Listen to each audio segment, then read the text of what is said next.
దుర్గి మండలం నెహ్రూ నగర్ తండా గ్రామానికి సంబంధించి సాలీబాయ్ అనే మహిళ పెన్షన్ కోసం ఈరోజు 3వ తారీఖు పెన్షన్లు ఇస్తున్నారని సచివాలయం దగ్గర పోవాలని మధ్యాహ్నం 1 గంటప్పుడు బైక్ మీద పోతూ కళ్ళు తిరిగి కింద పడిపోవడం, తర్వాత హాస్పిటల్ జరిగిపోతే చనిపోవడం చాలా విచారకర విషయం. ఇది ఈరోజు సాలీబాయి చనిపోయిందని అంటే ఇది చంద్రబాబు నాయుడు చేసిన కుట్రలో భాగంగా చెప్పుకోవచ్చు.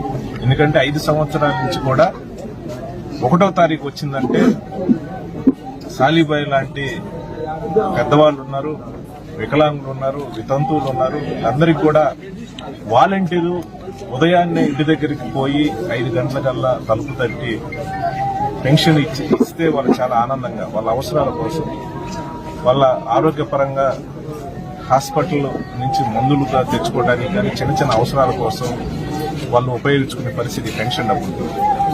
అలాంటి పరిస్థితిలో ఈరోజు 3వ తారీఖు అయినా కూడా పెన్షన్ ఇవ్వలేక వాలంటీర్ వ్యవస్థ దొడ్డిదారిన కోర్టు అడ్డం పెట్టుకుని, ఎలక్షన్ కోర్టు అడ్డం పెట్టుకుని ఈరోజు వాలంటీర్ వ్యవస్థని 5 సంవత్సరాలు పనిచేసిన వాలంటీర్ తీసేసిన పరిస్థితుల్లో వీళ్ళందరూ కూడా సచివాలయం దగ్గరికి తీసుకోవాలి. ముట్టుకూరు, నెహ్రూ నగరం కలిసి కూడా ఒక సచివాలయం ఉన్న పరిస్థితి కాబట్టి సచివాలయం దగ్గరికి పోయే క్రమంలో ఎండలో 1:30 వాళ్ళు ఆశతో డబ్బుల కోసం పోతూ ప్రాణాలు పోతుంది. ఇది చాలా దుర్మార్గమైన విషయం. ఇది ఖచ్చితంగా చంద్రబాబు నాయుడికి, ఖచ్చితంగా ఈ యొక్క పెద్దలు ఎవరైతే చనిపోతారో, ఎవరైతే ముఖ్యంగా ఎస్సీ ఎస్టీ చంద్రబాబు నాయుడు ఈరోజు ఇలాంటి పెద్దవాళ్ళని ఇబ్బంది పెట్టిన వల్ల చంద్రబాబు నాయుడికి ఏమొస్తుందో అర్థం కాని పరిస్థితి. ఈరోజు వాలంటీర్స్ ని కోర్టులో స్టే చేసేసి వాలంటీర్ వ్యవస్థ తీసేయడం వల్ల ఇలాంటి దారుణాలు జరుగుతాం. వాళ్ళు ఇలాంటి వాళ్ళు ఈరోజు ఎండాకాలం ఏప్రిల్ నెల మంచి ఎండలు వాళ్ళ ఆశతో పెన్షన్ డబ్బులు పోతూ ఇలాంటి పెద్దవాళ్ళందరూ కూడా చనిపోయే పరిస్థితి ఈరోజు రాష్ట్రంలో, ముఖ్యంగా మాచర్ల నియోజకవర్గానికి సంబంధించి ఈరోజు దుర్గి మండలం నెహ్రూ నగర్ తండాలో ఈ పెద్ద ఆవిడ చనిపోవటం, ఇంకా ఈ రాష్ట్రంలో ఎంతమంది చనిపోయారో కూడా అర్థం కాని పరిస్థితి. అందరికీ నమస్కారం.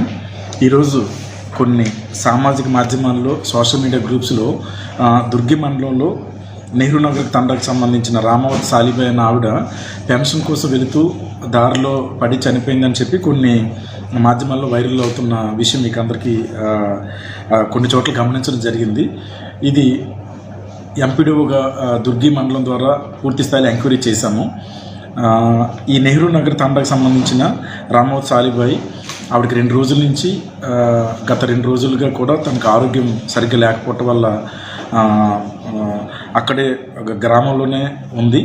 ఆవిడ ఎక్కడ కూడా పెన్షన్ కోసం ఆ గ్రామం విడిచి బయటికి రాలేదు.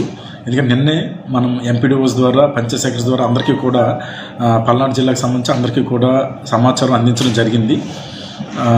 ప్రభుత్వ ఆదేశాల ప్రకారం ఎక్కడ కూడా ఇక్కడ దివ్యాంగులు కానీ, వృద్ధులు కానీ, బెడ్డెడ్ కానీ, ఎవరెవరైతే కదలలేని పరిస్థితులు ఉంటారో, నడవలేని పరిస్థితులు ఉంటారో అటువంటి వారందరికీ కూడా ఇంటి దగ్గరే పెన్షన్ ఇచ్చే కార్యక్రమం అన్నది చేయమని చెప్పి ప్రభుత్వం క్లియర్గా మార్గదర్శకాలు ఇచ్చింది. దాని ప్రకారం వారి ఇంటి దగ్గరికి పెన్షన్ ఇవ్వటం జరుగుతుందని చెప్పి సచివాలయ ఉద్యోగుల ద్వారా అందరికీ కూడా సమాచారం అందజేశాము.